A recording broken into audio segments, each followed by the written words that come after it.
Hello dear students, welcome to a new video. आप सभी का बहुत बहुत स्वागत है एक नए वीडियो के अंदर। आज के इस वीडियो में हम डिस्कस करने वाले हैं आपके सेम 1 में आने वाले सब्जेक्ट के बारे में, जिसका नाम है पीपीएस, यानी कि programming for problem solving.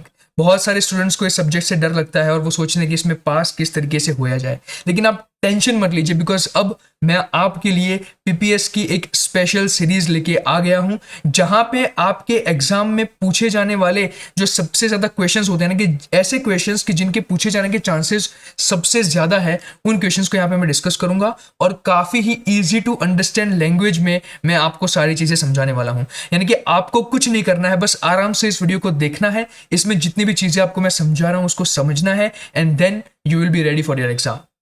Tension मत लो दोस्तों, and specially for the students की जो कंप्यूटर आईटी ब्रांच से नहीं है, उनको कोड से बहुत डर लगता है कि कोडिंग के जो क्वेश्चन है उसको हम कैसे लिख पाएंगे, वो तो हमें समझ में नहीं आते, हमें तो वो कीड़े मकोड़े जैसे लगते हैं। तो उसका भी टेंशन मत लो। एक से एक चीज मैं ऐसे समझाऊंगा कि जिससे अगर कोई ऐसा स्टूडेंट है जो कंप्यूटर आईटी ब्रांच का नहीं है, तो उसको भी वो सारी चीजें काफी अच्छे से समझ में आ जाएगी। तो आपको उसका टेंशन बिल्कुल नहीं लेना है, राइट। आज के इस वीडियो में हम डिस्कस करने वाले हैं फर्स्ट चैप्टर ऑफ पीपीएस, जिसके अंदर हम देखेंगे कि कौन कौन से ऐसे इंपॉर्टेंट क्वेश्चंस हैं जिनके एग्जाम में पूछे जाने के चांसेस सबसे ज्यादा है, और इन क्वेश्चंस को मैं आपको अच्छे से समझाऊंगा भी, ताकि आपको इसे कहीं और से प्रिपेयर करने की जरूरत ना हो। और ये जो मटेरियल है वो मटेरियल भी आपको नीचे डिस्क्रिप्शन में से मिल जाएगा, राइट। तो यहाँ पे देखिए हमारा फॉर्मेट बड़ा सिंपल है। मैं क्या करूंगा कि 1 से 10 तक के सारे चैप्टर्स आपके लिए लेके आऊंगा, राइट। और जितने भी चैप्टर्स होंगे उसमें मैं कोडिंग के प्रॉब्लम्स ज्यादा डिस्कस नहीं करूंगा, क्योंकि आफ्टर ऑल द 10 चैप्टर्स एक स्पेशल वीडियो मेरा आएगा, जिसके अंदर आपके 1 से लेकर 10 तक के जितने भी इंपॉर्टेंट कोडिंग के प्रॉब्लम्स हैं, यानी कि जो प्रोग्राम्स होते हैं, वो सारे के सारे मैं उस वीडियो में डिस्कस करूंगा, और उस एक ही वीडियो के अंदर सारे प्रोग्राम्स आपके कवर हो जाएंगे।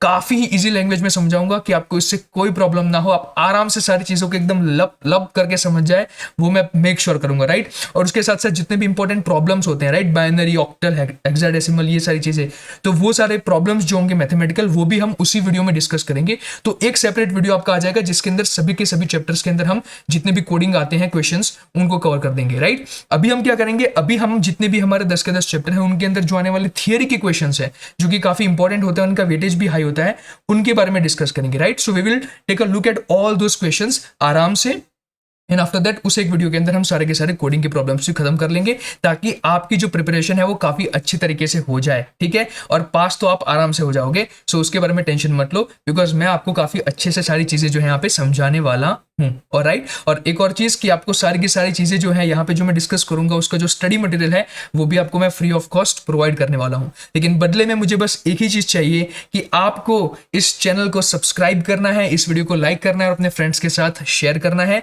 तभी ये सीरीज कंप्लीट हो पाएगी, और तभी मुझे मोटिवेशन आएगा कि मैं आपके लिए और ऐसे वीडियोस जो है वो ला सकूं, राइट। और ये जो चैनल है आपको आपके आगे के सेमेस्टर्स में भी काफी ज्यादा हेल्प करने वाली है।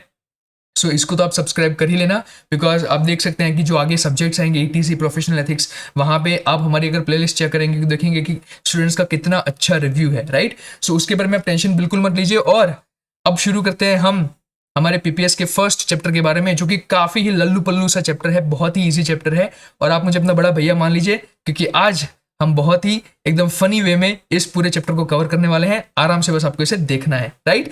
तो चलिए शुरू करते हैं फर्स्ट क्वेश्चन से। हमारा फर्स्ट क्वेश्चन है डिफाइन द फॉलोइंग टर्म्स, ठीक है। तो यहाँ पे जितने भी इंपॉर्टेंट क्वेश्चंस है, जिनके एग्जाम में पूछे जाने के चांसेस सबसे ज्यादा है, वही हम डिस्कस करेंगे, राइट। हमें फालतू की मेहनत नहीं करनी है कि जहां पे हम ऐसी चीजें भी करके जाए जो काम की नहीं है। हम सीधा मुद्दे की बात करते हैं और मुद्दे से ही चलते हैं, राइट। तो चलिए शुरू करते हैं। सबसे पहला क्वेश्चन है कि हमें यहाँ पे डिफाइन करने हैं इन सभी टर्म्स को, और उसमें हमारे पास टर्म्स कौन से हैं, application software, system software, algorithm and flow chart, यानी कि इन सब चीजों की हमें यहाँ पे डेफिनेशन प्रोवाइड करनी है। सबसे पहले हम बात करते हैं कि एप्लीकेशन सॉफ्टवेयर किसे कहते हैं। तो यहाँ पे डेफिनेशन देखो, software design to perform specific tasks for users such as word processing, web browsing और gaming. Examples include MS word, Chrome and Photoshop. तो यहाँ पे जो आपके एप्लीकेशन सॉफ्टवेयर है, वो ऐसी चीजें हैं कि जिनके साथ आपके जो यूजर यानी कि हम है यूजर, वो इंटरेक्ट कर सकते हैं डायरेक्टली, यानी कि हम जो है हमारे स्पेसिफिक टास्क को परफॉर्म कर सकते हैं इन एप्लीकेशन सॉफ्ट के साथ इंटरेक्ट करके। आपने वर्ड यूज किया होगा, राइट, MS वर्ड, तो वो एग्जांपल होगी एप्लीकेशन सॉफ्टवेयर का। फिर वेब ब्राउजिंग जब आप करते हैं, यानी कि गूगल पे जाके आप कुछ भी सर्च करते हैं तो आप जो गूगल के साथ इंटरेक्शन कर रहे हैं वो क्या हो गया हमारा Google, that is an application software. फिर अगर आप कोई भी गेम खेलते हैं तो वो गेम्स भी आपकी सारी क्या होगी, एप्लीकेशन सॉफ्टवेयर। यानी कि ऐसी चीजें जिसके साथ यूजर डायरेक्टली इंटरेक्ट करता है अपने टास्क को परफॉर्म करने के लिए, कुछ काम को करने के लिए। आप गेमिंग खेलते हैं ताकि आप गेम खेल के मजा ले सके, राइट। आप MS वर्ड के अंदर कुछ डॉक्यूमेंट बनाते हैं ताकि आप एक PDF क्रिएट कर सके उसमें से, राइट। वेब ब्राउजिंग करते हैं, अगर आपको कोई डाउट होता है तो आप क्वेश्चन को सर्च करने के लिए गूगल पे जाके कुछ टास्क परफॉर्म करते हैं, ठीक है। तो आप कुछ सर्च करते हैं तो वो सारी चीजें क्या होगी कि यहाँ पे यूजर अपने स्पेसिफिक टास्क को परफॉर्म कर सकता है जब वो एप्लीकेशन सॉफ्टवेयर के साथ इंटरेक्ट करे। एग्जाम्पल हो गया हमारे MS word, Chrome and Photoshop, ठीक है। फोटोशॉप में हम जो अपनी फोटो को एडिट करते हैं वही चीज, राइट। अपनी गर्लफ्रेंड के लिए करते हो ना फोटो एडिट, जब वो कहती है कि वो शादी वाली पिक है, इसको एडिट करके दे दो, मुझे फोटोशॉप पीछे का बैकग्राउंड चेंज कर दो, तो बस वही चीज यहाँ पे हम करते हैं एप्लीकेशन सॉफ्टवेयर के अंदर। चलिए आगे बढ़ते हैं, सिस्टम सॉफ्टवेयर की बात करते हैं। तो सिस्टम सॉफ्टवेयर क्या है, software that manages hardware and provides a platform for application software. समझ रहे हो, यानी कि ये एक ऐसा सॉफ्टवेयर होता है जो कि हमारे हार्डवेयर को मैनेज करता है। हार्डवेयर यानी कि फिजिकल प्रोडक्ट, जो हमारा हार्डवेयर है उसको मैनेज करेगा, जिससे आपको एप्लीकेशन सॉफ्टवेयर जो है वो प्रोवाइड कर सके। यानी कि एप्लीकेशन सॉफ्टवेयर के लिए प्लेटफॉर्म है।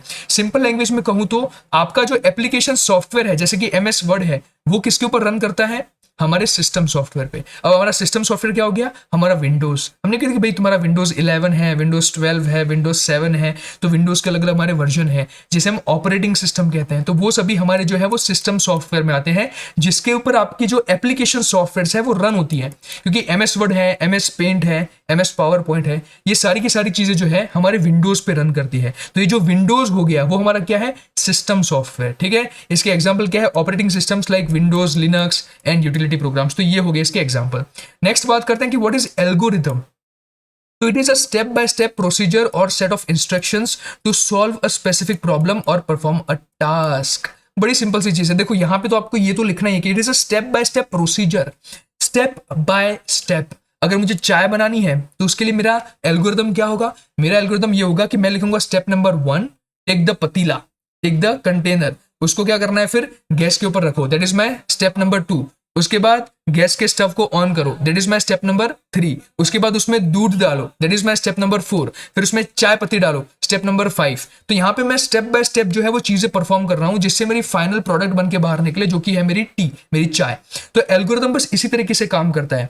जब आप कंप्यूटर प्रोग्रामिंग करते हैं, जब आप कोई प्रोग्राम लिखते हैं तो वहां पे आपको जो है कोड लिखना पड़ता है। तो कोड के अंदर जो सिंगल लाइन है आपकी वो क्या है, that is step by step instruction, जिससे आप उस पर्टिकुलर प्रोग्राम को परफॉर्म करते हैं। जैसे आपको कोई एडिशन का प्रोग्राम करना है या तो फिर कोई सब्ट्रैक्शन का प्रोग्राम करना है तो आपको सारे के सारे स्टेप्स लिखने पड़ते हैं। तो that is what we call as the algorithm. तो this is a step by step procedure और set of instructions to solve a specific problem, जिससे आप कोई स्पेसिफिक प्रॉब्लम को सॉल्व कर सके। वो फिर कुछ भी हो सकता है। You can think about writing a program for multiplication, you can think about making a tea, right. तो वो सारी चीजें, और perform a task. It is written in a logical order, और यहाँ पे आपको एक लॉजिकल ऑर्डर मेंटेन करना पड़ता है। क्यों? क्योंकि अगर मुझे चाय बनानी तो मुझे सबसे पहले पतीला लेना पड़ेगा। अगर मैंने पहले ही गैस को जला दिया और उस पर पतीला रखा ही नहीं काफी देर तक, तो ये तो क्या हो गया, लॉजिकल ऑर्डर में हुआ ही नहीं। बिकॉज अगर लॉजिकल ऑर्डर फॉलो नहीं करोगे तो फिर चाय अच्छे से बनेगी नहीं। तो इसलिए मुझे ध्यान रखना है कि सबसे पहले मैं पतीला लेके गैस के ऊपर डालूं, फिर गैस को ऑन करूं। तो ये पूरी की पूरी स्टेप बाय स्टेप आपको प्रोसीजर फॉलो करनी पड़ती है एल्गोरिथम को सक्सेसफुली रन करने के लिए, जिससे आप अपने प्रॉब्लम को सही से सॉल्व कर सके, राइट।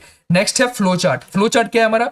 तो flow chart is a graphical representation of an algorithm using symbols like rectangles, diamonds and arrows to illustrate the sequence of steps. यानी कि जब मैं अपने एल्गोरिथम को, जो कि मेरा स्टेप बाय स्टेप प्रोसीजर है, उसको मैं ग्राफ की फॉर्म में कन्वर्ट कर दूं और उसके अंदर डिफरेंट चीजें यूज करूं, जैसे रेक्टेंगल शेप का यूज करूं, डायमंड शेप का यूज करूं, एरोस का यूज करूं, तो उसे हम कहते हैं एक फ्लो चार्ट। अब फ्लो चार्ट क्या है उसको हम डिटेल में देखने वाले हैं सेकंड क्वेश्चन में। तो आ जाते हैं हमारे सेकंड क्वेश्चन के ऊपर।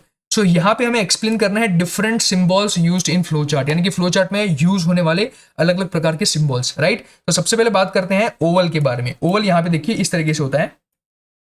तो ओवल क्या है? It is a terminator. यहाँ पे ये इसका नाम है स्टार्ट और एंड, यानी कि ये स्टार्ट और एंड को रिप्रेजेंट करने के लिए यूज होता है। रिप्रेजेंट्स द स्टार्ट और एंड ऑफ अ प्रोसेस, यानी कि किसी भी प्रोसेस की जब शुरुआत होती है तो वहां पे आप इस शेप का यूज करते हैं, ओवल शेप का, ठीक है। यहाँ पे इसका एक एग्जांपल देखेंगे तो आपको सारी चीजें क्लियर हो जाएगी। फिर रेक्टेंगल। रेक्टेंगल है वो क्या दिखाता है? प्रोसेस दिखाता है, यानी कि जब कोई टास्क परफॉर्म होता है तो जो प्रोसेस होती है उसको आप रेक्टेंगल बॉक्स के अंदर लिखते हैं। तो इट रिप्रेजेंट्स अ प्रोसेस और ऑपरेशन। एग्जांपल जैसे कैलकुलेट सम, तो कैलकुलेट सम करते हैं तो वहां पे मैथमेटिकल ऑपरेशन परफॉर्म होगी, तो वो आपका रेक्टेंगल में एग्जांपल आ गया, ये हो गया उसका एग्जांपल प्रोसेस का, ठीक है। Rectangle represents a process. फिर आता है हमारा डायमंड। डायमंड जो है वो क्या दिखाता है, it represents a decision. Decision यानी कि देखो यहाँ पे जैसे मुझे ऐसा देखना है कि represents a decision point where question is asked and the flow branches based on the answer yes और नो। जैसे कि is X greater than Y, तो यहाँ पे मुझे एक डिसीजन लेना है कि भाई एक्स वाई से बड़ा है या नहीं है, तो इसका आंसर आइदर यस और आइदर नो ऐसा होगा, राइट। तो ये मैंने क्या किया, एक डिसीजन लिया, एक फैसला लिया, राइट, कि भाई ये चीज इससे बड़ी है या छोटी है, यस और नो। तो जब भी मुझे ऐसा कोई डिसीजन लेना होता है तो उस केस में मैं डायमंड शेप का यूज करता हूं, राइट। फिर आता है एरो। एरो क्या है, ये हमारी फ्लो लाइन को दिखाता है, यानी कि एक शेप को दूसरी शेप से जो आप है कनेक्ट कर सकते हैं इसके through. So represents the direction of flow in the process, कि भी आपका जो प्रोसेस का फ्लो है वो किस डायरेक्शन में जा रहा है, वो इससे एरो से आपको समझ में आता है। Next is parallelogram. पैरेललोग्राम क्या होता है, इनपुट और आउटपुट को रिप्रेजेंट करता है, ठीक है। इस तरीके से होता है पैरेललोग्राम। ये देखिए, ये आपका पैरेललोग्राम है, जो कि जब आप कोई इनपुट लेते हैं यूजर के पास से या तो कोई आउटपुट देते हैं उसको, तो उस केस में आप पैरेललोग्राम को जो है वो रिप्रेजेंट करते हैं। सो इनपुट नंबर लेते हैं तो फिर कोई रिजल्ट को डिस्प्ले करते हैं, तो इन सभी केसेस में जो है आप इस पैरेललोग्राम शेप का यूज करेंगे। अब इसका एक स्टैंडर्ड एग्जांपल ले लेते हैं जो कि आपके एग्जाम में पूछे जाने के चांसेस काफी ज्यादा है। तो यहाँ पे आपको क्या दे रखा है कि भाई draw the flow chart to find the largest of the given 3 numbers A B and सी। यानी कि यहाँ पे हमें 3 नंबर दे रखे हैं ए बी और सी, और इन तीनों में से हमें कोई एक जो नंबर है वो बड़ा है उसको आइडेंटिफाई करना है, कि इसके लिए हमें एक एल्गोरिथम लिखना है और उसको हमें रिप्रेजेंट करना है फ्लो चार्ट के फॉर्मेट में। तो अब यहाँ पे देखिए इसकी शुरुआत कैसे होगी। सबसे पहले मैंने आपको दिखाया था कि हमारा पहला क्या आता है, देखिए सबसे पहले हमारे पास आता है, जब भी आपको किसी चीज को शुरुआत करनी तो हमेशा आप कहां से करते हैं, स्टार्ट से। तो स्टार्ट हम कैसे रिप्रेजेंट करते हैं, इस तरीके से हमारे ओवल शेप से। तो यहाँ पे देखिए मैंने क्या किया, स्टार्ट लिखा, बिकॉज यहां से मेरी प्रोसेस जो है वो स्टार्ट हो रही है, और उसको मैंने इस तरीके से ओवल शेप के अंदर रिप्रेजेंट कर दिया। फिर मुझे क्या करना है कि यूजर के पास से मुझे 3 नंबर लेने हैं, बिकॉज उसने क्या कहा है कि हमको ए बी और सी इन तीनों में से जो लार्जेस्ट नंबर है उसको आइडेंटिफाई करना है। तो पहले तो मुझे वो नंबर लेने पड़ेंगे यूजर के पास से। तो मैं लूंगा अब पैरेललोग्राम के थ्रू इनपुट, यानी कि इनपुट ए बी सी, यानी कि इन तीनों नंबर को जो है मैं क्या करूंगा, अपने यूजर के पास से लूंगा। फिर मैं क्या करूंगा, चेक करूंगा पहले ए और बी को, यानी कि 2 नंबर को हम सबसे पहले चेक करेंगे। तो चेक जब हमें कुछ चीज करनी होती है तो हम क्या करते हैं, यहाँ पे फैसला लेना है, हमें यहाँ पे डिसीजन लेना है। इसलिए यहाँ पे मैं इस तरीके से डायमंड ड्रॉ करूंगा। देखिए ये हमारा डायमंड आ गया। तो हमने सबसे पहले क्या चेक किया कि भाई क्या ए बी से बड़ा है। तो अब इसके 2 पॉसिबिलिटी हो सकती है, या तो फिर यस या तो फिर नो। अगर यस आया यानी कि हाँ आ गया, तो फिर मुझे ये भी चेक करना पड़ेगा ना कि चलो बी से तो बड़ा है, पर क्या ये सी से भी बड़ा है। तो if A is greater than C also, अगर उससे भी बड़ा होगा तो मुझे क्या कर देना है, प्रिंट कर देना है ए को। तो इसका मतलब ए सबसे बड़ा है, बिकॉज ए यहाँ पे बी से भी बड़ा हो गया, यस, और ये सी से भी बड़ा हो गया, यस। तो फिर ए को प्रिंट कर दो, क्योंकि ये हमारा लार्जेस्ट नंबर होगा। लेकिन अब दूसरी पॉसिबिलिटी क्या हो सकती है कि अगर यहाँ पे पूछा मैंने कि is A greater than B, पर जवाब आया नहीं, नो, तो अब मुझे ये चेक करना पड़ेगा कि मुझे यहाँ पे एक चीज तो क्लियर होगी कि भाई बी जो है वो ए से बड़ा है। अब मुझे ये चेक करना है क्या बी सी से भी बड़ा है। तो if B is greater than C, yes, अगर वो चीज हो तो फिर हमारा बी सबसे बड़ा हो गया, राइट। और तीसरी पॉसिबिलिटी क्या आती है कि अगर यहाँ पे मैंने जो ये केस देखा था कि ए ग्रेटर देन बी जो है, हाँ भाई है, अब क्या ए ग्रेटर देन सी है।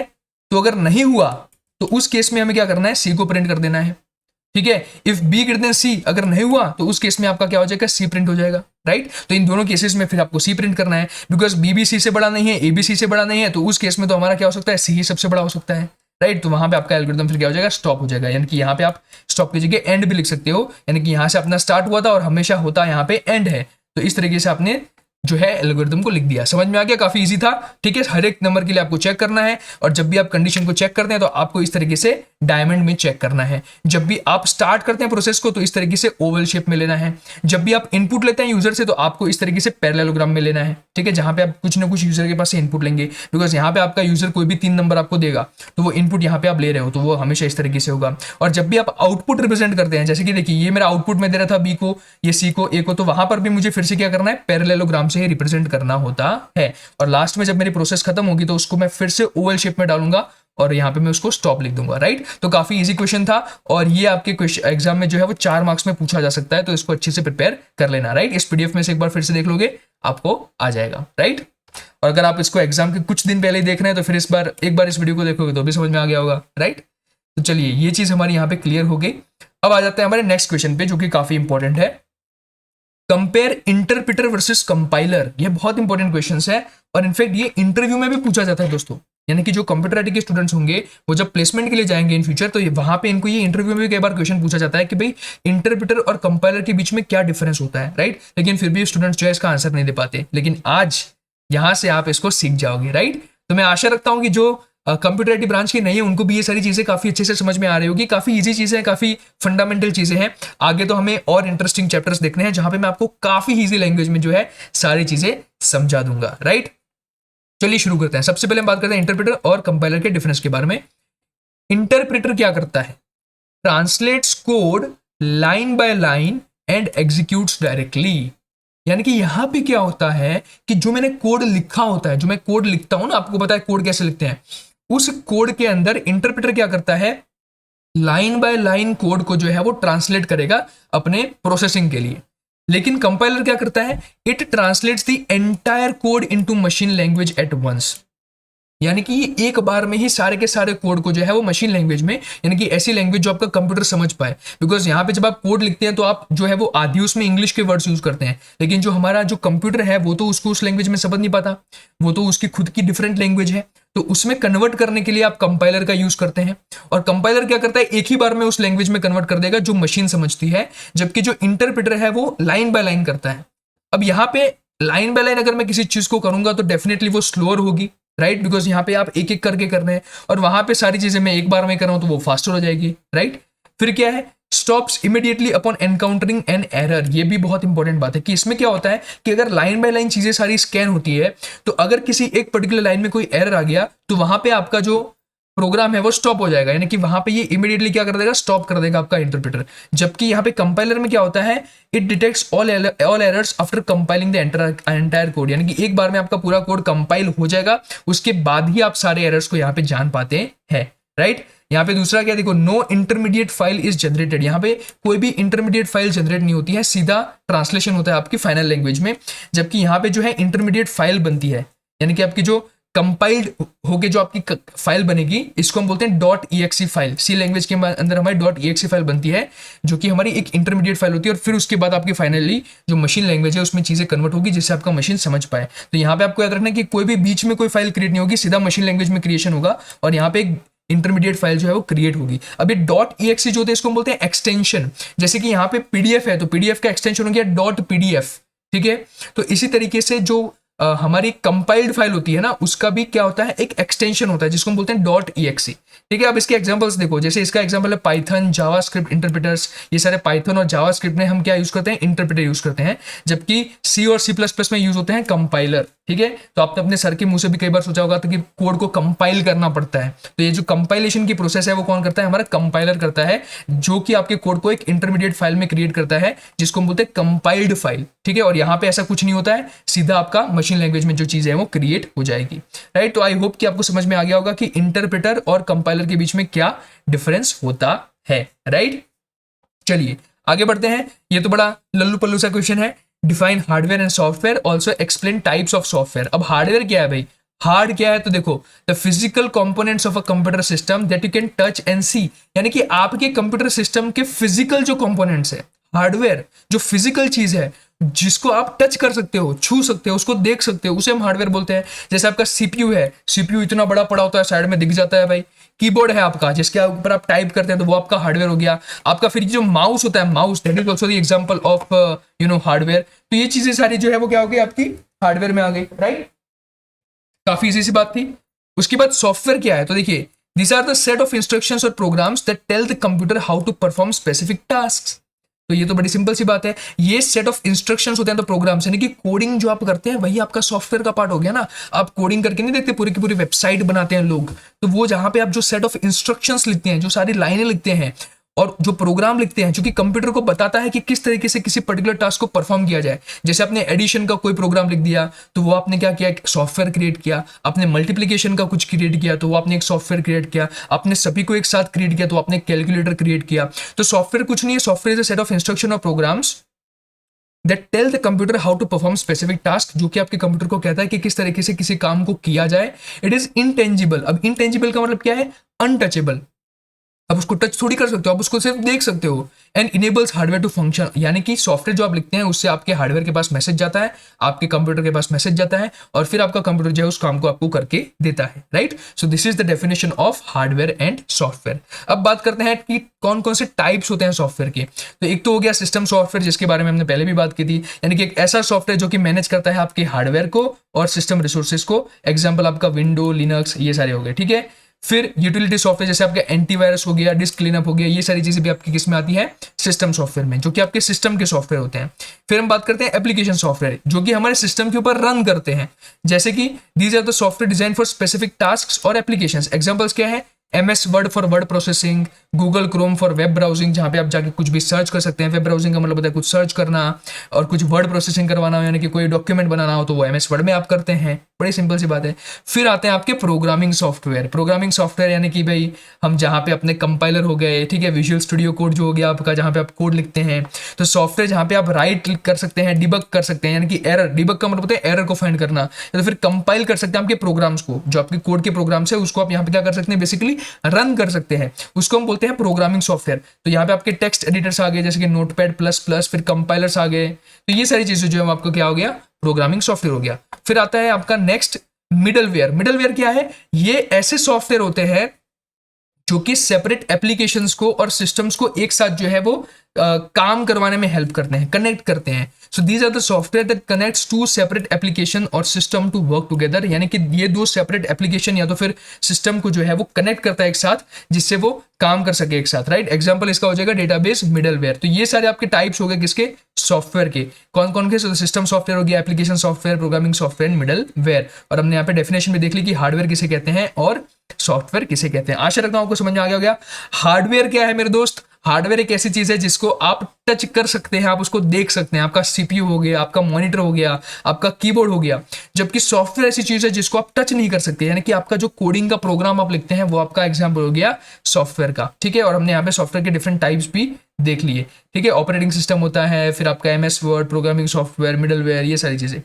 नेक्स्ट बात करते हैं एक दूसरे डिफरेंस के बारे में, जहां पे मैं बात करनी है high level programming versus assembly level programming की। अब ये तो बड़ी सिंपल सी चीज, देखो हाई लेवल प्रोग्रामिंग यानी कि आपकी जो सी हो गई, ठीक है, जावा हो गई, C++ हो गई, पाइथन हो गई, these all are the high level programming languages. जबकि असेंबली जो लैंग्वेज प्रोग्रामिंग होती है वो बड़ी ही डिफिकल्ट होती है, बिकॉज वहां पे आप डायरेक्टली वो लैंग्वेज लिख रहे हैं जो आपका कंप्यूटर सीधा समझ जाएगा। और ये जो लैंग्वेज होती है वो बड़ी ही डिफिकल्ट होती है, बिकॉज ये इंग्लिश फोकस्ड नहीं होती है। जो आपकी हाई लेवल प्रोग्रामिंग लैंग्वेज होती है वहां पे तो आप थोड़ा बहुत इंग्लिश भी यूज करते हैं, राइट, इफ एल्स, इन सब स्टेटमेंट्स का यूज करते हैं। यहाँ पे असेंबली में वो सारी चीजें यूज नहीं होती है, वहां पे जो लैंग्वेज होती है वो काफी हार्ड होती है और इसको लिखना भी बहुत हार्ड होता है। और वहां पे एक सिंपल सा प्रोग्राम परफॉर्म करने के लिए भी, यानी कि एक एडिशन का प्रोग्राम परफॉर्म करने के लिए भी आपको बहुत बड़ा लंबा चौड़ा लॉजिक लिखना पड़ता है। तो इन दोनों के बीच में क्या डिफरेंस है उसके बारे में बात करते हैं। चलिए, first of all let's talk about the high level versus assembly level. चलिए, हाई लेवल क्या है, तो provides a high level of abstraction from hardware, यानी कि ये आपके जो हार्डवेयर है, यानी कि आपका जो कंप्यूटर सिस्टम है, इसकी कॉम्प्लेक्सिटी को छुपाता है। एब्स्ट्रैक्शन का मतलब है उसको हाइड करता है, यानी कि आपको यहाँ पे जो है वो कॉम्प्लेक्स हार्डवेयर के साथ सीधा इंटरेक्ट करना नहीं होता है, बल्कि आपके बीच में एक लेयर है, यानी कि आपके हार्डवेयर के बीच में और एक यूजर के बीच में एक लेयर आती है जिसको हम बोलते हैं हाई लेवल प्रोग्रामिंग लैंग्वेज, जिसके अंदर आप इजीली कोड लिख सकते हो। और फिर वो जो आपकी लैंग्वेज है उसको क्या करेगी आपकी, यानी कि जो सी लैंग्वेज है, C++ है, वो उसको कन्वर्ट करेगी एक ऐसी लैंग्वेज में जो आपकी मशीन समझ पाए, यानी कि आपका जो हार्डवेयर है उससे समझ पाए। इसलिए ये आपको एक हाई लेवल एब्स्ट्रैक्शन प्रोवाइड करती है फ्रॉम हार्डवेयर। और ये जो असेंबली लेवल प्रोग्रामिंग लैंग्वेज होती है ये लो लेवल होती है, which are closer to hardware, यानी कि ये जो है सीधी हार्डवेयर को समझ में आती है। इस लैंग्वेज को आपको सीधा कन्वर्ट नहीं करना पड़ता, ये सीधा आपका हार्डवेयर समझ जाता है। लेकिन इसको समझना हमारे जैसे नॉर्मल ह्यूमन बीइंग के लिए डिफिकल्ट है, हम इसको नहीं समझ पाते बिकॉज ये काफी डिफिकल्ट होती है।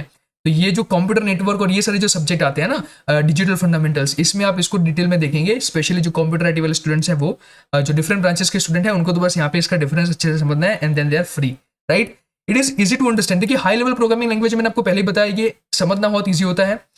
And right uses English like syntax, यानी कि इसके जो सिंटैक्स होते हैं वो इंग्लिश लैंग्वेज पे ज्यादा फोकस्ड होते हैं। जबकि अगर हम असेंबली लेवल प्रोग्रामिंग की बात करते हैं तो इसको समझना बहुत डिफिकल्ट होता है, it is difficult to understand, and uses symbolic codes, यानी कि इसमें सिंबल्स का बहुत यूज होता है। अब सिंबल्स आएंगे तो याद रखना बहुत डिफिकल्ट होगा, उसको लिखना भी और डिफिकल्ट बन जाएगा। इसीलिए आपकी असेंबली लेवल प्रोग्रामिंग जो है वो डिफिकल्ट होती है। It is portable across different platforms, यानी कि ये डिफरेंट ऑपरेटिंग सिस्टम पे रन हो सकती है। विंडोज पे भी रन हो जाएगा, लिनक्स पे भी रन हो जाएगा, डिफरेंट जो आपके प्लेटफॉर्म्स है उसके ऊपर ये रन हो सकता है आराम से। यानी कि it is portable, it is flexible to different platforms. अलग अलग जो आपके प्लेटफॉर्म्स होंगे उन सभी के ऊपर ये रन हो सकता है। और this is not portable specific to a particular processor, यानी कि ये जो है वो डिफरेंट प्रोसेसर पे रन नहीं करेगा, ये किसी एक स्पेसिफिक प्रोसेसर पे ही रन कर पाएगा आपका असेंबली लेवल। ठीक है, फिर आपका हाई लेवल जो है वो स्लोअर होता है, बिकॉज यहाँ पे आपका ट्रांसलेशन होता है बाय कंपाइलर और इंटरप्रेटर। तो ये चीज तो होगी, बिकॉज मैंने आपको पहले ही बताया कि ये जो है यहाँ पे होगा क्या कि एक मिडल लेयर होगी। यहाँ पे आपका हार्डवेयर है, यहाँ पे यूजर है, उनके बीच में ये हाई लेवल प्रोग्रामिंग लैंग्वेज एक लेयर है, जो कि आप जब कोई कोड लिखते हैं तो उसको कन्वर्ट करता है, और जो कन्वर्ट करेगा तो उसमें टाइम लगेगा ना, जब आपका कंपाइलर या तो फिर इंटरप्रेटर उसको जब ट्रांसलेट करेगा तो टाइम लगेगा, उसकी वजह से स्लोअर होता है as compare to assembly level. और असेंबली लेवल फास्टर है as it directly interacts with hardware, because ये हार्डवेयर के साथ सीधा इंटरेक्ट करता है, इसलिए यहाँ पे जो प्रोसेस है वो जल्दी होती है, फास्ट होती है। एग्जाम्पल्स क्या है, सी, पाइथन, जावा। यहाँ पे एग्जाम्पल क्या है, असेंबली लैंग्वेज। ठीक है, 86 असेंबली, ये इसके एग्जाम्पल हो गए।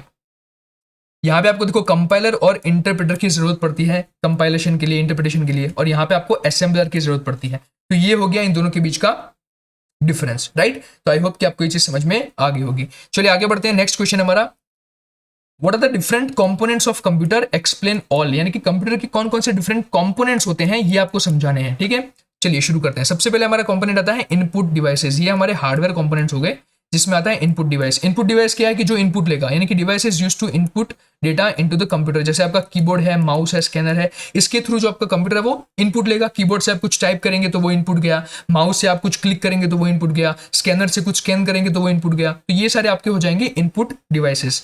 फिर आते हैं आउटपुट डिवाइसेस। ये क्या है, सो डिवाइसेस दैट डिस्प्ले और present the results of processed data. यानी कि जब आपका कंप्यूटर कोई टास्क परफॉर्म कर दे उसके बाद वो आपको कुछ आउटपुट देगा। ठीक है, तो जो आउटपुट देगा वो किसके थ्रू देगा, हमारे आउटपुट डिवाइसेस के थ्रू। वो एग्जांपल हो जाएंगे आपके मॉनिटर, प्रिंटर, स्पीकर। मॉनिटर आपको जो है आउटपुट डिस्प्ले करता है डिस्प्ले पे, प्रिंटर जो है वो आपको जेरोक्स निकाल के दे देगा, स्पीकर है वहां से वॉल्यूम निकलेगा, तो वो भी आपका क्या हो गया, आउटपुट डिवाइस हो गया। नेक्स्ट है हमारा प्रोसेसिंग यूनिट, जिसको हम बोलते हैं सीपीयू। सीपीयू को माना जाता है ब्रेन ऑफ द कंप्यूटर, जो कि परफॉर्म करता है जितने भी कंप्यूटेशन टास्क होते हैं और जितने भी ऑपरेशंस होते हैं, इन सभी चीजों को जो है वो परफॉर्म करने का काम हमारा किसका है, सीपीयू का। इसमें दो कंपोनेंट्स में आते हैं, एक आता है आपका कंट्रोल यूनिट और एक आता है अरिथमेटिक लॉजिक यूनिट।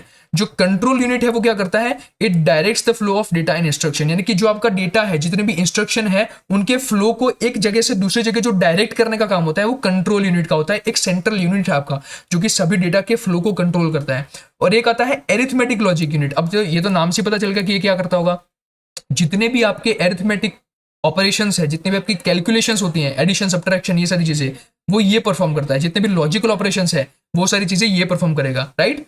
फिर आती है बात आपकी मेमोरी की। तो मेमोरी आपके पास दो है, एक है आपकी प्राइमरी मेमोरी, एक है आपकी सेकेंडरी मेमोरी। प्राइमरी मेमोरी क्या होती है, ये फास्ट होती है और ये टेम्पररी स्टोरेज होता है। ठीक है, यानी कि ये परमानेंट स्टोरेज नहीं होगा। इसके एग्जांपल क्या है, रैम एंड रोम। और सेकेंडरी में आप क्या कहेंगे, लॉन्ग टर्म स्टोरेज, जिसको आप लंबे समय तक अगर किसी चीज को स्टोर करना है तो आप इसका यूज करेंगे, जिसमें आपका हार्ड ड्राइव और एसएसडी आ गया, यानी कि सिम कार्ड आ गया। तो ये चीज हो गया आपकी मेमोरी के बारे में। ठीक है, बात करते हैं फिर स्टोरेज डिवाइसेस। तो स्टोरेज डिवाइसेस में क्या होता है, ये आपके डेटा को परमानेंटली स्टोर करने के लिए यूज होते हैं। जैसे आपका हार्ड डिस्क हो गया, पेन ड्राइव हो गया, सीडी और डीवीडी हो गया, ये सारे आपके स्टोरेज डिवाइसेस हो गए।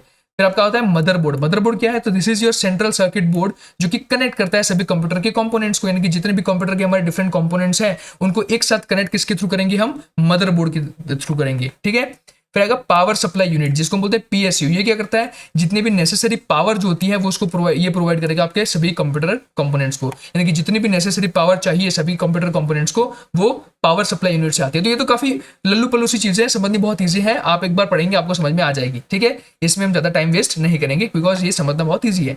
चलिए बात करते हैं सॉफ्टवेयर कंपोनेंट्स के बारे में। तो इसमें हमारे पास आता है system software, application software, programming software. इन तीनों के बारे में हमने डिटेल में देखा है। सिस्टम सॉफ्टवेयर क्या है, ये हमारे हार्डवेयर को मैनेज करता है और प्रोवाइड करता है एक ऐसा प्लेटफॉर्म जिसके ऊपर आप अपने सॉफ्टवेयर एप्लीकेशंस को रन कर सको।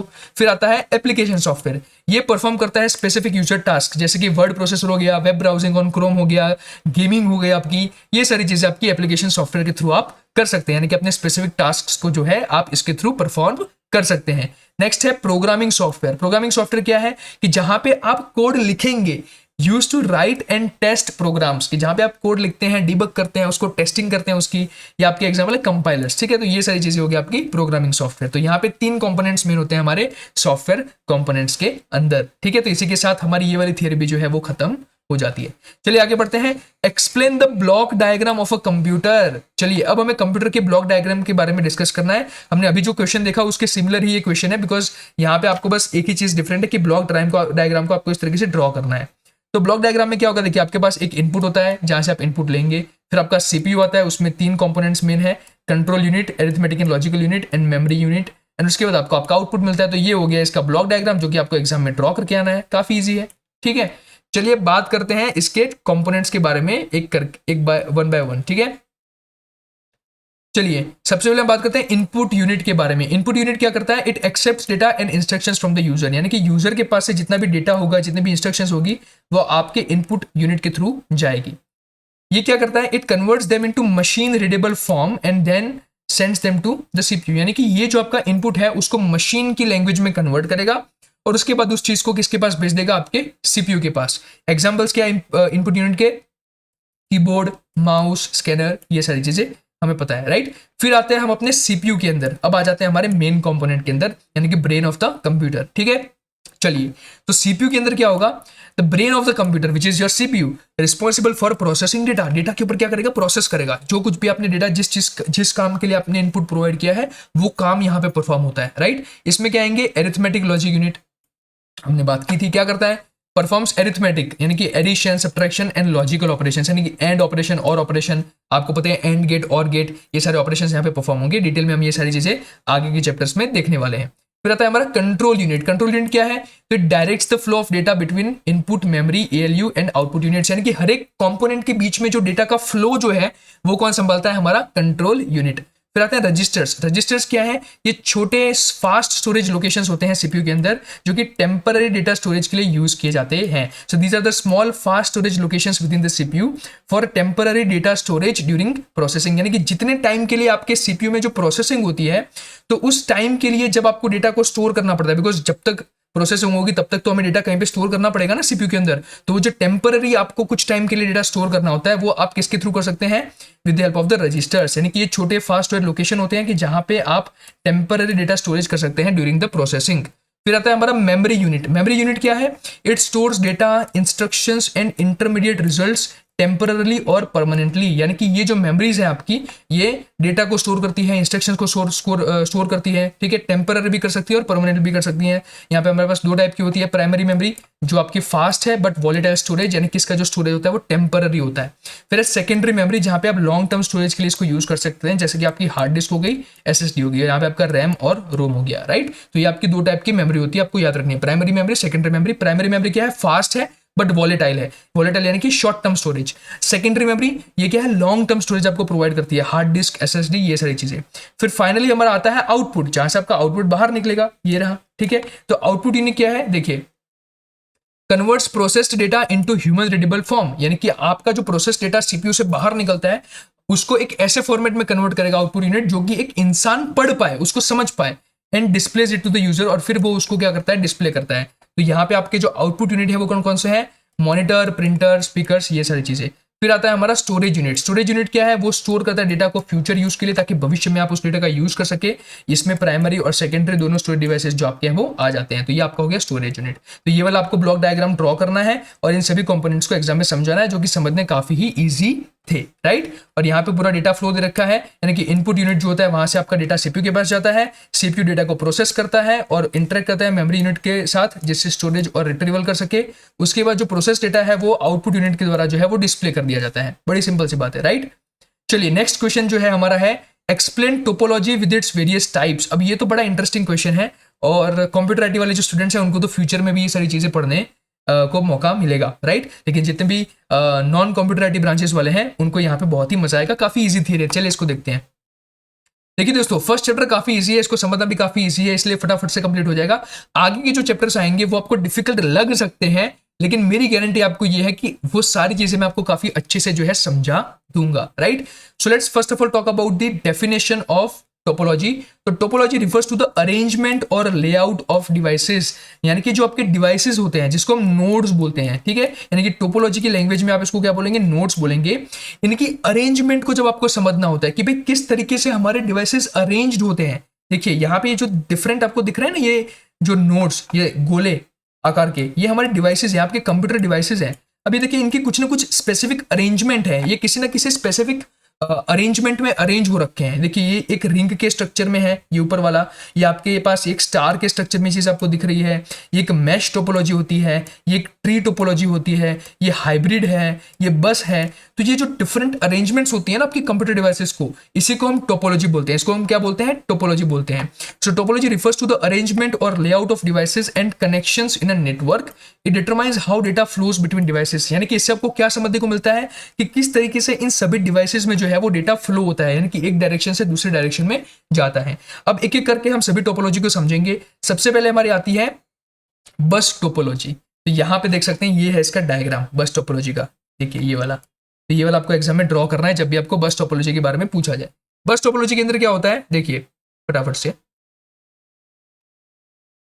All devices are connected to a single central cable called the bus, यानी कि यहाँ पे देखो सारे के सारे डिवाइसेस एक सिंगल केबल के साथ कनेक्टेड है, एक ही केबल के साथ कनेक्टेड है। यानी कि यहाँ पे जितने भी आपके डिवाइसेस होते हैं वो एक सिंगल सेंट्रल लेवल के साथ कनेक्टेड होते हैं, केबल के साथ, जिसको हम बस बोलते हैं। उस केबल को हम क्या कहेंगे, बस कहेंगे। इसके एडवांटेजेस क्या है, it is easy to setup, इसको आप आराम से सेटअप कर सकते हैं बिकॉज यहाँ पे आपको एक ही केबल चाहिए, और ये कॉस्ट इफेक्टिव भी है अगर आप स्मॉल नेटवर्क को कंसिडर करें तो, यानी कि छोटे नेटवर्क के लिए आप इसका यूज कर सकते हैं और इसमें आपका ज्यादा खर्चा भी नहीं होगा। डिसएडवांटेज क्या है कि if the central cable fails, यानी कि ये जो मिडल केबल है ना, अगर ये वाला फेल हो गया तो सभी के सभी डिवाइसेस बंद हो जाएंगे बिकॉज सारे के सारे डिवाइसेस उस एक ही केबल के साथ कनेक्टेड हैं। यानी कि if the central cable fails the entire network goes down, आपका सारा का सारा नेटवर्क जो है वो डाउन हो जाएगा। लिमिटेड केबल लेंथ, यानी कि यहाँ पे जो केबल की लेंथ है वो भी लिमिटेड ही होती है बिकॉज एक ही केबल है, एंड नंबर ऑफ नोड्स भी आपको लिमिटेड लेने पड़ते हैं, यानी कि बड़े नेटवर्क के लिए जो है सुटेबल नहीं है, राइट। तो लिमिटेड केबल लेंथ होती है इसके अंदर, और नंबर ऑफ नोड्स भी इसके अंदर क्या होते हैं, कम होते हैं। नेक्स्ट है हमारी स्टार टोपोलॉजी, मुझे बहुत पसंद है। देखो स्टार टोपोलॉजी कहाँ पे है, ये रही स्टार टोपोलॉजी। इस तरीके से स्टार बनाना है, एक सेंट्रल आपका डिवाइस होगा और उसके साथ बाकी के डिवाइस इस तरीके से कनेक्टेड होंगे, ठीक है। तो बड़ी मजेदार है इस तरीके से, देखो समझ रहे हो। तो इसको हम बोलते हैं स्टार टोपोलॉजी। ये क्या है, तो all devices are connected to a central hub और स्विच, यहाँ पे सारे के सारे डिवाइसेस एक सेंट्रल डिवाइस के साथ कनेक्टेड होंगे जिसको हम बोलते हैं सेंट्रल हब या तो फिर स्विच।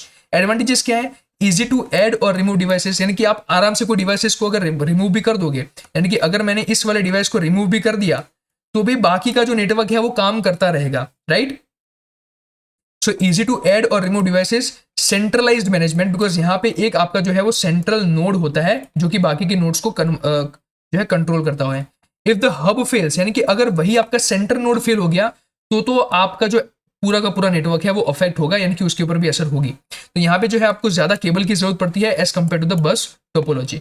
नेक्स्ट है हमारी रिंग टोपोलॉजी। तो ये हो गया आपका रिंग टोपोलॉजी। देखिए यहाँ पे जहाँ पे एक रिंग बनती है, यानी कि every device is connected to other device. यहाँ पे देखिए हर एक डिवाइस दूसरे डिवाइस के साथ कनेक्टेड है, तो ये आपकी बन जाती है रिंग टोपोलॉजी, राइट। इस तरीके से आपकी रिंग टोपोलॉजी बनती है। अब इसके बारे में बात करते हैं, डेफिनेशन के बारे में इसकी, ठीक है। चलिए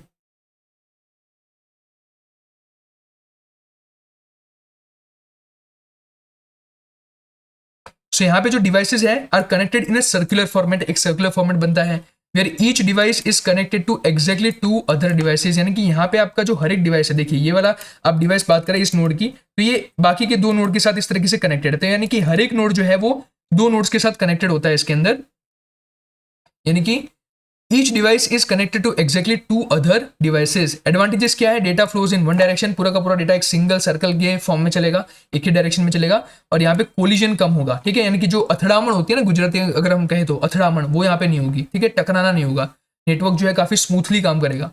सुटेबल फॉर स्मॉल नेटवर्क्स, ये भी जो है वो छोटे नेटवर्क्स के लिए यूज किया जाता है। और इसके डिसएडवांटेजेस क्या है, तो failure of one device disrupts the entire network, because यहाँ पे सारे डिवाइसेस एक दूसरे के ऊपर डिपेंडेंट होते हैं, यानी कि एक डिवाइस भी अगर मैं रिमूव कर दूंगा तो ये पूरे के पूरे नेटवर्क को जो है वो अफेक्ट करेगा, क्योंकि यहाँ पे पूरा जो डेटा का फ्लो है वो सर्कल में होता है। अब एक डिवाइस बंद कर दिया, यानी कि एक स्विच बंद कर दी, तो वहां से वो फ्लो होगा ही नहीं, आगे जाएगा नहीं, वहां पे रुक जाएगा, ठीक है। तो उसी की वजह से बाकी की जो डिवाइसेज है उसको भी यहाँ पे नेटवर्क जो है अफेक्ट करता है अगर एक डिवाइस भी यहाँ पे बंद हो गया तो।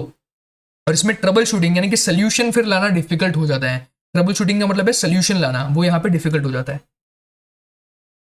नेक्स्ट है हमारी मैश टोपोलॉजी। तो मैश टोपोलॉजी किसको बोलते हैं, देखिए इसे बोलते हैं, अब ये सबसे सॉलिड है देखो, बिकॉज यहां पे जो आपका हर एक नोड है वो बाकी के सभी नोड के साथ कनेक्टेड होता है। जैसे कि इस नोड को देखो, this node is connected with every other node, ये वाला जो नोड है ये बाकी के सभी नोड्स के साथ कनेक्टेड है, देखिए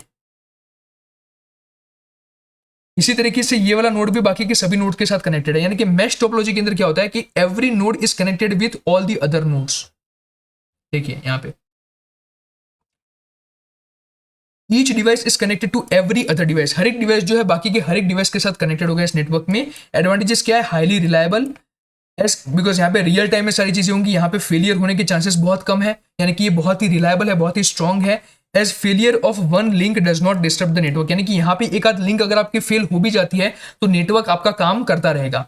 data can be transmitted by multiple paths, और आपका जो डेटा है वो मल्टीपल पाथ्स के थ्रू जा सकता है, राइट, बिकॉज यहाँ पे आपके पास डिफरेंट मल्टीपल पाथ्स होते हैं। तो यहाँ पे इस डायरेक्शन से भी जा सकता है डेटा, इस डायरेक्शन से भी जा सकता है, बिकॉज डिफरेंट पाथ हमारे पास यहाँ पे अवेलेबल होते हैं, राइट। डिसएडवांटेजेस क्या है, ये एक्सपेंसिव है, बिकॉज यहाँ पे आपको बहुत ज्यादा केबल की जरूरत पड़ती है, तो बहुत ज्यादा अगर केबल लाने पड़ेंगे तो डेफिनेटली हमारा कॉस्ट भी बढ़ जाएगा। और इसको इंस्टॉल करना यानी कि इसको पूरा इसका अरेंजमेंट करना वो बहुत डिफिकल्ट है, कॉम्प्लेक्स है, ठीक है, बिकॉज ये इजी है नहीं। देखो देखने में कितना डिफिकल्ट लगता है, इतने सारे नोड्स कहाँ से ले गए और इनको कनेक्ट करने के लिए इतने सारे केबल्स, फिर कैसे कनेक्शन करना है, तो इसको मेंटेन करना भी जो है वो डिफिकल्ट हो जाता है, right. Next is tree topology. Tree क्या है, तो ये देखिए ये होता है हमारा ट्री, इस तरीके से पेड़ बनता है। अब यहाँ पे आपका एक रूट नोड होता है, अब रूट नोड के साथ उसकी ब्रांच होती है, तो ब्रांच में आपके दो और चाइल्ड नोड आएंगे, इसको हम बोलते हैं चाइल्ड नोड, यानी कि रूट नोड के जो बच्चे होते हैं उसको हम बोलेंगे चाइल्ड नोड, फिर चाइल्ड नोड के जो बच्चे आएंगे उसको भी हम चाइल्ड नोड बोलेंगे। तो ऐसे सब ब्रांचेस आपकी निकलती रहती है, राइट। इसको हम बोलते हैं ट्री, ये आपका बन जाएगा ट्री, जहां पे डिवाइसेस जो है वो एक हायरार्की के फॉर्म में चलते हैं, ठीक है, एक हायरार्की यहाँ पे आपके पास बनती है। चलिए तो इसकी डेफिनेशन को देखते हैं ध्यान से। Combines characteristics of star and बस टोपोलॉजी, यानी कि यहाँ पे स्टार और बस टोपोलॉजी दोनों की कैरेक्टरिस्टिक्स को मिक्स किया जाता है, और यहाँ पे जो डिवाइसेस है वो अरेंज किए जाते हैं एक हायरार्किकल स्ट्रक्चर। ये वर्ड याद रख लो, हायरार्की बनती है एक पूरी की पूरी, यानी कि एक कबीले का राजा है, उसके दो बच्चे हैं, उसके और बच्चे हैं, एक हायरार्की बनती है, ठीक है। एडवांटेजेस क्या है, इट इज स्केलेबल, बिकॉज यहाँ पे जितने बच्चे करने हैं कर लो। As nodes can be added easily, आराम से नोड को ऐड कर सकते हो। सेंट्रलाइज्ड कंट्रोल होगा, बिकॉज एक रूट नोड होगा, कबीले का एक सरदार होगा सबसे बड़ा, जिससे सभी के सभी नोड्स निकल रहे हैं, यानी कि ये सेंट्रलाइज्ड कंट्रोल है। डिसएडवांटेजेस क्या है, if the central hub fails, यानी कि अगर राजा मर गया, अगर रूट नोड मर गया, अगर वो फेल हो गया तो portions of the network are affected, तो फिर पूरे साम्राज्य पे असर होने वाली है। रिक्वायर्स मोर केबल्स, यानी कि यहाँ पे भी आपको केबल काफी ज्यादा चाहिए, बिकॉज आपको जो है नेटवर्क बनाने पड़ते हैं, राइट। फिर नेक्स्ट आती है हमारी हाइब्रिड टोपोलॉजी। तो ये क्या है, देखो हाइब्रिड मॉडल है भाई, हाइब्रिड मॉडल यानी कि यहाँ पे अगर मैं कोई भी दो टोपोलॉजी को एक दूसरे के साथ मिक्स कर दूं तो फिर जो नई टोपोलॉजी बनती है उसको हम बोलते हैं hybrid topology. So this is a combination of two और मोर डिफरेंट टोपोलॉजीज, ठीक है। जब आप दो या तो फिर दो से ज्यादा टोपोलॉजी का एक मिश्रण बनाते हैं तो उसको हम बोलते हैं हाइब्रिड टोपोलॉजी। जैसे कि यहाँ पे देखो, यहाँ पे मैंने रिंग और स्टार को मिक्स कर दिया है, ठीक है, तो ये मेरी हो जाती है क्या, हाइब्रिड टोपोलॉजी। यानी कि जहां पे मैं किसी भी दो टोपोलॉजी को यहाँ पे मिक्स कर दूं, फिर कुछ भी हो सकती है, ट्री को और बस को भी मिक्स कर सकता हूँ, मैश को और स्टार को भी मिक्स कर सकता हूँ, कोई भी मैं जो है डिफरेंट टोपोलॉजीज को मिक्स कर सकता हूँ। तो वो मेरी जब बनती है टोपोलॉजी नई, उसको हम बोलते हैं हाइब्रिड टोपोलॉजी, ठीक है। अब यहाँ पे इसके एडवांटेजेस क्या है, it is flexible and scalable, because यहाँ पे आप मल्टीपल टोपोलॉजीज को मिक्स कर सकते हैं। It combines benefits of different topologies, यानी कि आपको यहाँ पे अलग अलग टोपोलॉजीज के बेनिफिट्स मिल जाते हैं, राइट। बस टोपोलॉजी का भी बेनिफिट मिल गया, स्टार का भी बेनिफिट मिल गया, दोनों बेनिफिट आपको एक ही टोपोलॉजी में मिल गए। बट यहाँ पे डिसएडवांटेज है कि इसको डिजाइन करना कॉम्प्लेक्स है, बिकॉज डेफिनेटली यार जब आप दो टोपोलॉजी, एक को हैंडल करना डिफिकल्ट है और आप यहाँ पे दो को हैंडल कर रहे हो, ठीक है, तो उस केस में इसकी डिजाइन भी कॉम्प्लेक्स है। And it is expensive to implement, definitely, because यहाँ पे आप मल्टीपल टोपोलॉजीज को इंप्लीमेंट करते हो एक साथ, तो वो एक्सपेंसिव भी तो होने वाला है। तो ये आपके इसके हो गए डिसएडवांटेजेस। तो यहाँ पे जो आपकी हर एक टोपोलॉजी है इसके कुछ ना कुछ फायदे हैं और कुछ ना कुछ नुकसान भी है, जो कि स्पेसिफिक यूज केसेस के लिए हम इसका यूज करते हैं। The choice of topology depends on the size, budget and requirements of the network, यानी कि आपको किस तरह का नेटवर्क चाहिए। अगर छोटा नेटवर्क चाहिए तो आप बस टोपोलॉजी से काम चला लो, अगर बड़ा चाहिए तो आपको फिर मैश यूज करना पड़ेगा, ठीक है। तो आपकी जो बजट कितना है, पैसा कितना है आपके पास, वो भी डिपेंड करता है कि कितने केबल आप ला सकते हो, आप सही से उसका इंस्टॉलमेंट करा सकते हो नहीं करा सकते, ये सारी चीजें मैटर करती है। तो बेस्ड अपॉन योर रिक्वायरमेंट आपको जो है चूज करनी होती है कि आप किस टोपोलॉजी के साथ आगे बढ़ेंगे, राइट। तो ये होगी आपकी डिफरेंट टोपोलॉजीज जो कि डिफाइन करती है कि किस तरीके से आपके जो डिवाइसेस है वो अरेंज होते हैं, राइट। और ये वाला जो क्वेश्चन है तो हमने ऑलरेडी देख लिया। तो इसी के साथ आपकी जो फर्स्ट चैप्टर के थियरिकल क्वेश्चंस जो थे इंपॉर्टेंट, वो यहाँ पे हमने कवर कर लिए। इसके अंदर जितने भी प्रॉब्लम्स आते हैं, जैसे वो एक्सप्रेशन सॉल्व करने की और बहुत सारी चीजें, वो मैंने आपको पहले बताया कि एक सेपरेट वीडियो के अंदर मैं सभी चैप्टर के एक ही साथ उस वीडियो में कवर कर दूंगा, ताकि आप उस एक वीडियो को देखो तो आपका जो प्रोग्राम्स और ये सारा जो फंडामेंटल होते हैं ना, कैलकुलेशंस वाले प्रॉब्लम, वो सारे के सारे वहां पे कवर हो जाएंगे। लेकिन यहाँ पे आपकी थियरी जो है फर्स्ट चैप्टर की हमने कवर कर दी है, जो कि आपको बहुत हेल्प करने वाली है आपके एग्जाम पॉइंट ऑफ व्यू से। ये सारे के सारे इंपॉर्टेंट क्वेश्चंस हैं जिसको यहाँ पे मैंने कवर किया है, तो अच्छे से इन सभी को देख लेना, और ये जो स्टडी मटेरियल है वो नीचे आपको मिल जाएगा, राइट। और लास्ट में इतना ही कहूंगा कि अगर मजा आया है तो प्लीज कमेंट भी कर दो, इस वीडियो को लाइक कर दो, इसको अपने फ्रेंड्स के साथ शेयर कर दो और चैनल को सब्सक्राइब कर दो। Thank you so much.